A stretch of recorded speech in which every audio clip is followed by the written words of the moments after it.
ఆంధ్రప్రదేశ్లో ఓటు వేసే విధానం. స్టెప్ 1, ఓటరు పేరు జాబితాలో వరుస సంఖ్యను చదువుతారు. స్టెప్ 2, ఎడమ చేతి చూపుడు వేలుపై సీరా గుర్తు పెడతారు. స్టెప్ 3, తన వద్ద ఉన్న కంట్రోల్ యూనిట్లో మీటర్ నొక్కి ఓటును రిలీజ్ చేస్తారు. స్టెప్ 4, బ్యాలెట్ యూనిట్ వద్దకు ఓటర్ వెళ్ళాలి. ఈ యూనిట్ పైభాగంలో ఆకుపచ్చని ఎల్ఈడి లైటు వెలుగుతూ ఉంటుంది. బ్యాలెట్ యూనిట్పై అతికించిన బ్యాలెట్ పత్రంపై తాను ఓటు వేయాలని నిర్ణయించుకున్న అభ్యర్థి పేరు పక్కనే ఉన్న మీటర్ నొక్కాల్సి ఉంటుంది. మీటర్ను నొక్కగానే దాని పక్కనే ఉన్న బాణం గుర్తులో ఎరుపు రంగు లైటు వెలుగుతుంది. బీప్ శబ్దం వస్తుంది.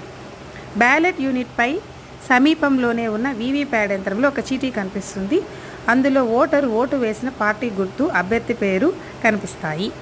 ఈ చీటీ 7 క్షణాల పాటు కనిపిస్తుంది. ఆ తర్వాత డబ్బాలో పడిపోతుంది. దీంతో ఓటింగ్ ప్రక్రియ పూర్తవుతుంది. Thank you.